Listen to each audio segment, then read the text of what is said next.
Gosh, hello. It has been a little while. It's just been such a crazy week trying to get ready for this whole sort of one of the final meetups that we're going to be doing on the wild food diet. My old van disappeared. It went off to be sent away, and the money that I got from that, I ended up with this new white van, which you can see, and it has 220-mile range on an electric van. So finally I can do so much travelling without worrying about trying to find a reliable charger. I can just go to the big ones, and I've even got a shadow motor CCS plug so that I can use all the modern chargers too that don't use shadow mo anymore. So but we're just here at where Fergus lives. Such a beautiful area, and I think what I'm probably going to end up doing is what I did before, where I did a bit of a montage just to show you what we've been up to, because there's just so much going on. It's very hard to get too much footage, but we'll see how it goes. But we're on the final week of the Wild Biome Project. 3 months is almost up, which is kind of crazy, but I feel amazing. I've lost about 12 kilos so far, but I'm not a skeleton, so we're all good. And yeah, I kind of want to, it makes me want to kind of keep it up, because I've got this really cool routine now, and that routine is just so natural to me. So it'll be a shame to kind of break it, but I think it's inevitable that I will have to in the modern world, because you spend so much time trying to process, trying to gather and do things. It leaves you very little time for other things. But I have managed to, this time, keep up my normal things that I wanted to do, doing the hand pans, doing other chores that I need to get done, and it's been a bit better this time. I found a routine. I've managed to do things around that. The snack game was very important. Having my pemmican really helped a lot. But yeah, so the bit that I really love the most is these meetups. This is the main reason why I did the Wild Biome to start with, and it's going to be a shame once next week ends, because we won't have this anymore. And I hope some of us will keep it up and will carry on meeting and having wild food themed meals using these restrictions, because it kind of really helps to tune you into like this deeper connection with nature that you appreciate so much more once you're actually doing this.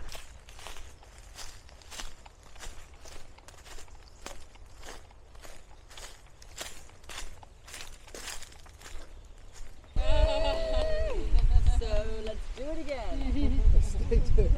And the greens are feed light, vampire, purslane, and feed light. No, the other Grass-leaved orange, I think, is what it is. Orange. Yeah. That's right. Yeah, I've never really said it out loud before. There's a goose, it's a similar goose, but it could be that. Orange. Alright.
We are at the final, what's the day today? It's Friday, so we finished the Wild Biome Project on Sunday. 3 months are almost done, and I mean, as you can see, I look good. I've been just feeling absolutely amazing, and be ashamed to end.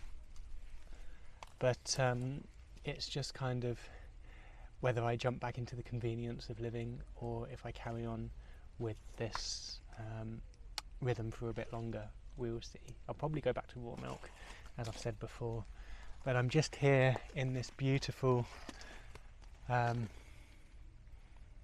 shoreline down in Kent, and I'm just having a little look around to see what's around to forage. There's a lot of sea purslane finally. I've been wanting that when I've been near the coast. Sea purslane just makes the perfect crisps. In the hustle bustle of the modern world, we just it's really difficult sometimes to kind of maintain this diet, because if you're out and about and suddenly you need something to eat, you're doing normal activities where you're not going out and foraging and focusing on wild food, I think it could get a little bit difficult. Now, I've managed to manage and regulate it a bit, but I have still pretty much been focused almost 100% on gathering foods and doing things while I've been on this diet. So I think the tricky part would be trying to integrate it into a busy modern lifestyle, which I don't really live, but there are a few things that I haven't been doing that I need to catch up on once this ends. I found that the other day I went into Canterbury, and it's just a really strange experience, because on this diet there's virtually nothing that you need in a town centre or a city centre. There's just absolutely nothing, and even off the diet I still find myself a bit alien in that kind of situation, because there's absolutely nothing that I actually need from those places, and I just end up craving to be back out here in places like this. And I went to Canterbury because I thought, I might try and busk with the hand pan, and oh gosh, as soon as I got in there, I went to park up, and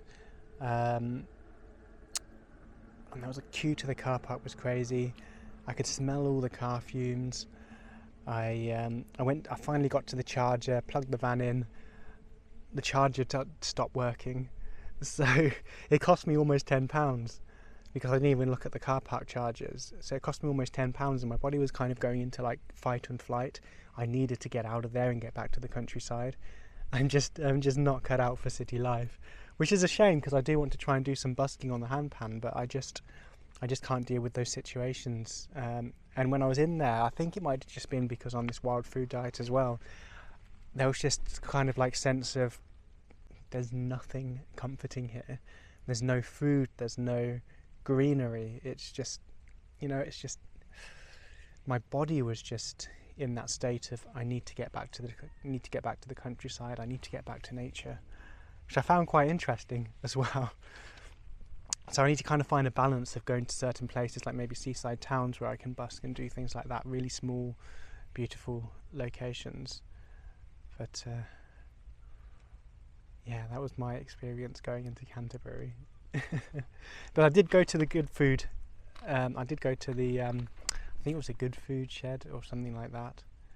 And they have some amazing things there. I might head back to that place on the way back, because I can finally buy a few things to eat after the wild food diet finishes. And that's one of the few places I would support. They have some amazing things there that are mostly locally sourced, and I had some smoked trout yesterday and some smoked mackerel that were all home smoked. So there's a couple of things I could get from that place. That's why I made an effort to get into Canterbury, just for that. But otherwise, I'm here. I'm going to have a little bit more of a wander around and pick some sea purslane and see what else there is to forage. But I just thought I'd tune in and just give you a little update And then I'll fast forward to the gathering. Anyone else want to dig some off? What is it? It's unusual. I'm trying to pile it over there in case we backfill the hole or use it again. Yeah, so it's a cut down small shovel. Oh, you cut it down? Well, my dad cut it down. We used to be builders, and it's quite useful for digging and, well, you know, halfway between a shovel and a spade, very useful.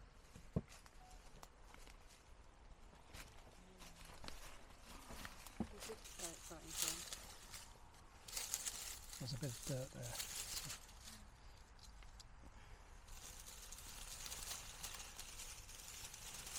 Is it very hot?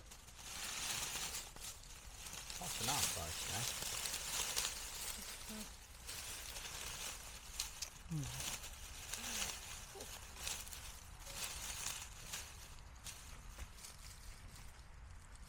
It's like having a baby. There it is. Good deal. Yeah, would you mind bringing the tray? That's a good idea, I think. Drawing on my vast experience of having a baby. Exactly like this. Wow. Oh! Exactly. Grip on your burn. Oh, was that juicy? It smells good.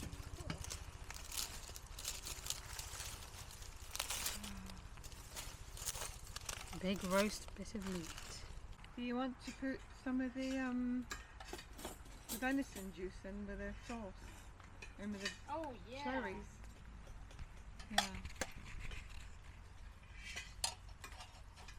Yeah, because there's plenty here. Oh, the raspberries. You wanted the raspberries. I think that's still a success on Tuesday. Depends on the only people who have them. Yeah. That was all I needed, just a little bit.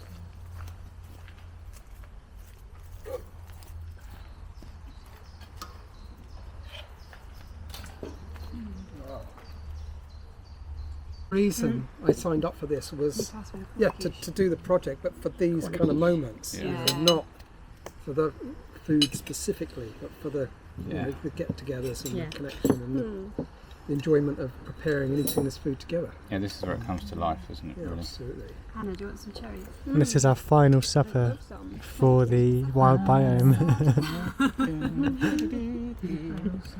Marvellous, right, Hetty's off, it's time to eat. Now, what is going on in this jar? Egg rack. Pickle. Squirrel. Poo. Fig. Wasp. What'd you say? I said squirrel. Squirrel poo. I don't know where fig came from. Crispy nest. You have a poo. Honey. I knew there's some logic. Glaze. Glaze. Over. Fire pit. Toast. Toast. That's what came to mind. Mushrooms. Chicken of the woods. You poisoning. It's supposed to be wild biome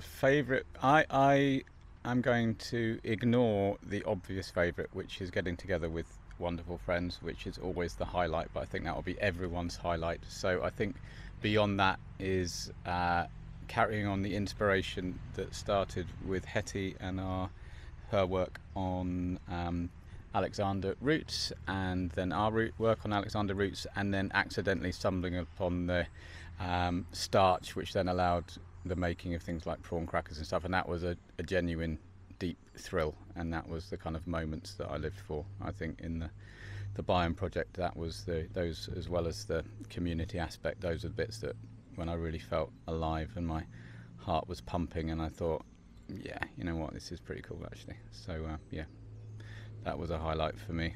What was your lowest point? Lowest point was probably the shocking reality of ferret tasting just as it smells, when I really hoped that with appropriate preparation it might surpass my expectations, but it really didn't.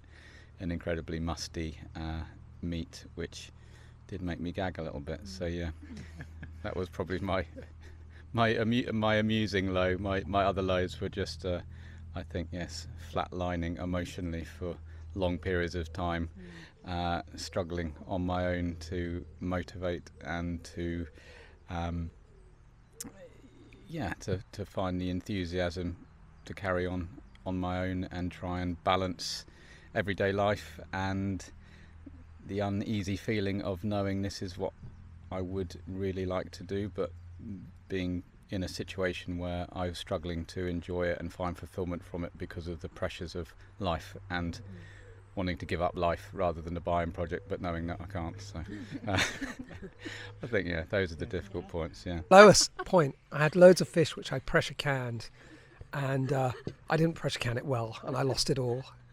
And then, so that was at the beginning.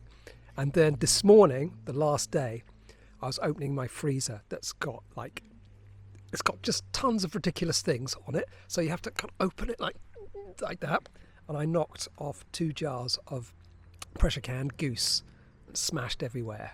I thought, well, that's how I started, that's how I finished. But now that low moment is offset by this wonderful moment. So, I mean, there are lows, but they quickly go and something more joyful follows. So, high.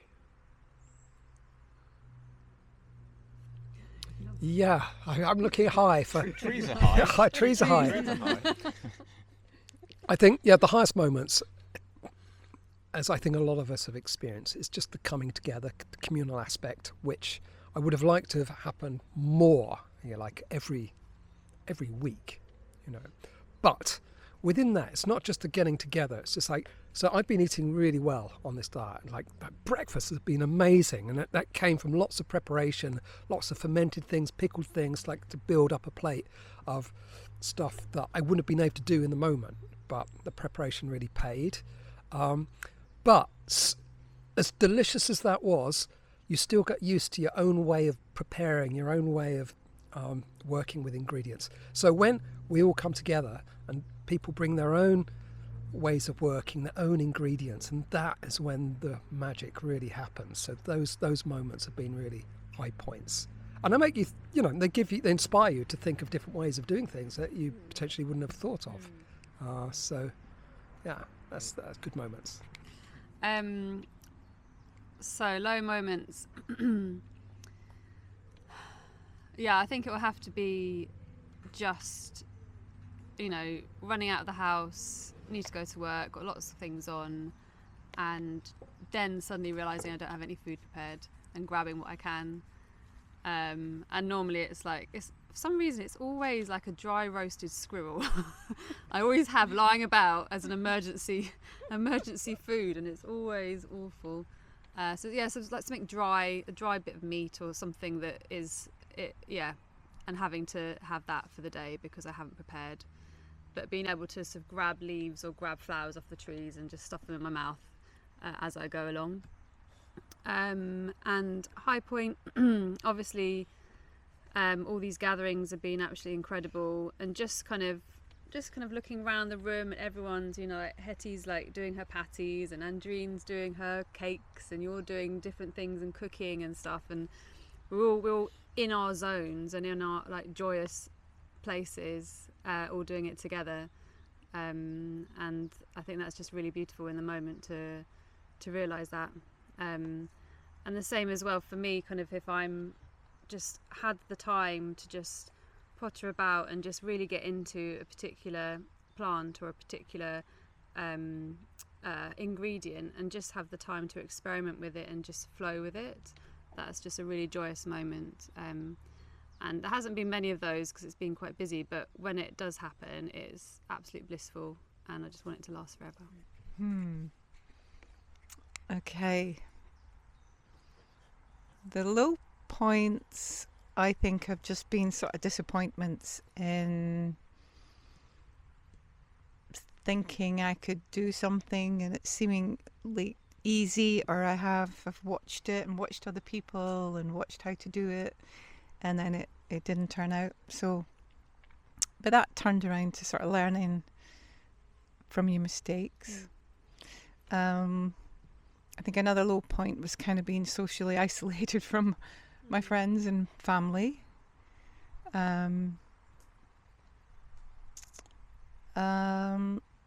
I maybe wanted to lose a little bit more weight than I actually did, but I'm not too disappointed about that, really.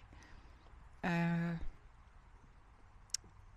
not too many low points, really. It was all like a big adventure. And high points were, gosh, actually being able to do it, because I sort of felt that I was going to be way out my comfort zone. But it's just been amazing, learning so much, meeting so many lovely people and having these gatherings. And one of the low points are actually not writing down as much as I should have done. Yeah, because I have a terrible memory. But yeah, feeling great. I felt the first month was just a huge learning curve. Second month was sort of getting a bit to grips, and third month I sort of feel like I'm really got more inspiration, and it's helped my creativity masses as well. And I think having more energy helped that too. Okay, so low points. I think one of my main low points was going fishing, Yeah. and seeing the way that some people leave the fish to suffocate. So that was quite traumatizing for me. And somebody actually didn't hit a fish over the head well enough before they started gutting it. And so that actually was quite traumatic, and it's a strong memory, seeing that fish in absolute pain, and so it's made me really think about our connection to our food, to the meat, to the animals, and so I do want to continue fishing. It's just that particular part has traumatized me, but I caught a fish, I killed it myself and gutted it myself, so I was pleased that I'd done that, because otherwise, I felt one of my rules has always been that I should kill the animal or have a relationship with the animal if I'm going to eat it, and that's the reason why I've been mainly vegan. So I did get over that hump, and I think I will continue to try and learn how to fish by myself, like off the pier in Margate and Ramsgate. The positive aspects have been being really grateful for food, and being really grateful that there's such abundance, and thinking about people in war-torn areas that don't have enough food, the amount of effort that we're putting into finding this abundance around us, and putting a lot more effort into cooking, whereas I used to just buy things from a shop. I just think that made me really grateful for the food in the area, and for food in general, and for the peace in our country currently. And what was the other thing? Oh yeah, really interesting thing. I put my bins out, and I was thinking, like, why are my bins empty? I don't understand. Like, have I done something wrong? And then I realised that actually my recycling bin is usually just full of packaging that I get from mainly Co-op, promoting Co-op. Other supermarkets are available, and so it used to just be full up of plastic, full up of so my bins used to be full up of oat milk cartons, and I was just thinking, oh, this is a consequence of foraging and finding wild food. There was hardly any packaging. There was hardly any paper, apart from some egg containers, and there's hardly anything in my bins. It's mainly food waste. So that was a really interesting part of the wild biome, to realise how connected our food is to waste as well. So what is the one thing that you're going to eat or craving as soon as this diet ends? this is meant to be a fun section, but I've actually deliberately prevented myself from thinking about it too much, because on Wild Biome 1 I was craving cream teas and pies and chips and pizzas and all manner of things, and I just went absolutely wild and put myself back to where I was within about 4 months. So this time I've deliberately not been craving anything, so I'm looking forward to wholesome garden vegetables. Courgettes are coming into season. That's what I'm looking forward to. Yeah, so before I started this diet, I was eating incredibly well for 10 months. So I'm just going to go back to that. And what I'm really missing, and what's so noticeable, is like the short salad season for wild salad ingredients. So I'm looking forward to some really big, complex salads with slow roast cherry tomatoes, lots of greens and avocados and lashings of olive oil, this kind of thing. Yeah, I mean, to be honest, I'd be very happy just to carry on for the rest of my life eating wild food. I've got no inclination to eat anything other than wild food now, and I don't really want to, and I'm actually considering it. But I did catch a glimpse of a lettuce in the allotment yesterday, and it was crisp and like pert and juicy, and I just wanted to munch it up. So a crisp, crunchy lettuce and a crunchy salad would be lovely, especially this time of year in summer because it's so dry. But apart from that, nothing else. I keep going between things, but I think crunchy vegetables, a nice big salad, avocado, blue cheese. Sorry, that's more than one. I feel dirty because really I want pizza, I want nachos, I want sour cream and cheese and tomatoes and guacamole on nachos. I literally love them, and I was craving Doritos up until a week ago where I then watched a video about how bad Doritos are, but I still am craving them, and also chocolate and squidgies. And squidgies, I don't really know what they are. You have to look them up. They're like sweets. Yeah. So I am craving all of that, but I'm going to have to hopefully I'll eat all of it and then make myself ill and then realise this is a bad diet, Hannah. So no, go back to being healthy and wild.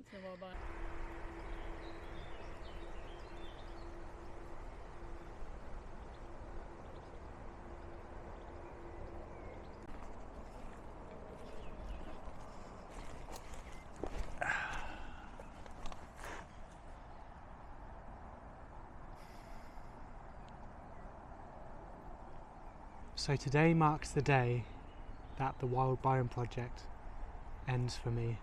I have eaten only wild food for 3 whole months, and honestly I feel absolutely amazing.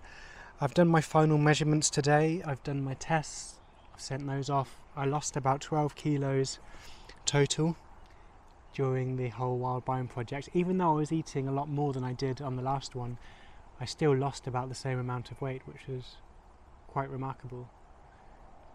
But most of that I lost during the second month. During the last month, I only lost 1 kilo, so I think my body was just rebalancing back to its natural state where it should be.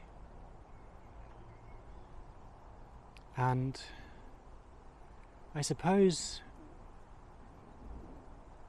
I haven't really had a huge low point in the diet. I think the lowest I've felt is sometimes the monotony when you don't have the gatherings, when you're alone and you're doing everything you can alone. There is some sort of monotony and a sense of, I wouldn't say loneliness, but like just a lack of connection to the full extent of what it can be. And I've been so happy that we've had all these gatherings this time. I've been to one almost every month, and this last month we had 2. It was so good. I think May we had 2 as well, and that's just been probably the high for me, honestly. One of the highs. I think the other high was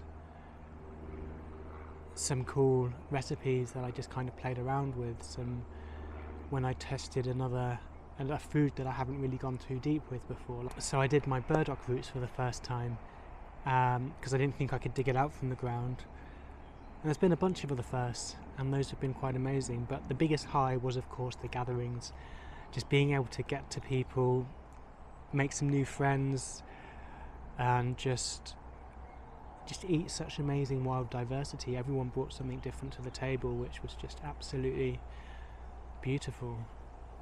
And that's what I'm going to miss the most, I think, from this whole experience. And one thing I found quite fascinating was when you watched all the videos of how other people's highs and lows during the last feast. What I find quite fascinating is that everyone on the 3-month cohort, the foods that they were craving at the end was completely different to the 1-month cohort, which you can see in this video. The 1-month cohort was still craving pizza and all the other things, and I feel like that's a big factor with, like, you need more duration for your gut to reset, for your microbiome to reset, because I don't think 1 month is long enough to fully kind of sink into the full routine of a wild food diet. So those on the 3 months, I'm not saying that everyone on the 1 month felt that way. I've seen others have different profound realizations and whatnot, but I think to really experience the full extent of how our body adapts to a fully wild lifestyle, you need those full 3 months to experience it. And I was thinking to myself, what foods do I crave at the end of this? And I was thinking about things that could be nice to try, like your pizza and whatnot, sourdough pizza. But honestly, I didn't crave a thing. I really wanted to just be able to keep doing this diet forever, honestly. But the realism is that you do miss out on a lot of modern things that you could otherwise enjoy. And I think the bottom line is that you've just got to kind of find a balance. Find that balance between wild and modern in a healthy way, and one that maintains this sort of weight and well-being. And so one of the things I did get, well, probably the only thing I did do today, was to run to the farm shop and get my raw milk, because that is probably the only thing that I did miss. I love that as a staple. It's just so nourishing and it just feels so amazing in my body. So raw milk, and I suppose that is still not completely coming into the modern world, because just when hunter-gatherers at one stage, they did used to roam with livestock and still eat largely wild, but they had sources like milk and things like that. So I think that's kind of where I would be happy with, to find that sort of balance between that sort of line between food. But I still want to enjoy other things. So I think once in a while it's no harm to treat myself to sushi or something. So I've got my milk. I also got some ice cream from that same farm shop. So it's probably the first bit of sugar that I'm going to be having after a while. I wanted to have some to treat myself. That's my only treat. Not that I need, not that I crave. I just thought it would be nice to have it, because I'm going to be with some friends later, catching up on a series, and just kind of get some ice cream and relax and enjoy it. And the other final thing I had was butter from all the same milk source. So this is all from really, really great Jersey cows. And that's all I've done today. Otherwise, I've got my venison burgers in the freezer, I've got my pemmican, and I'm not in a hurry to transition back to any other sense of normality.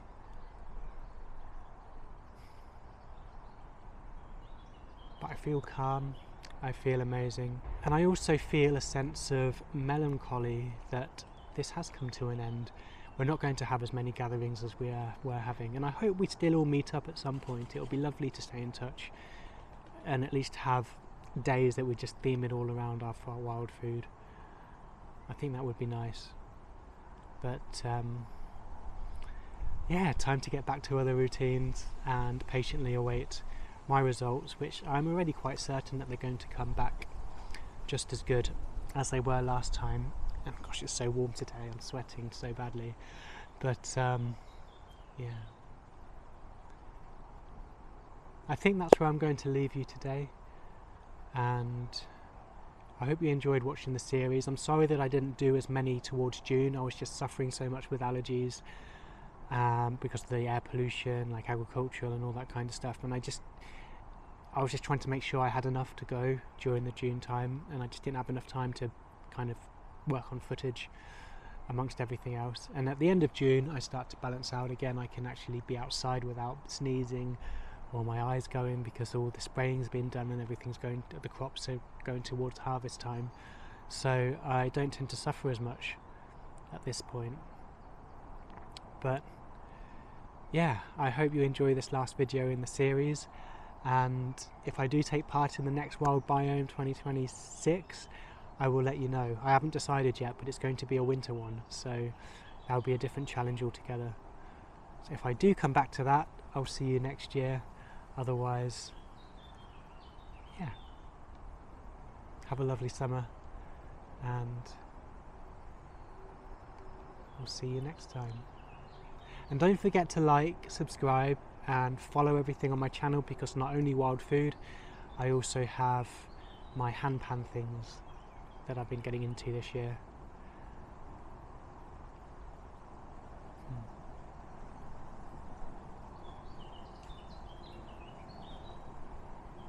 Hmm.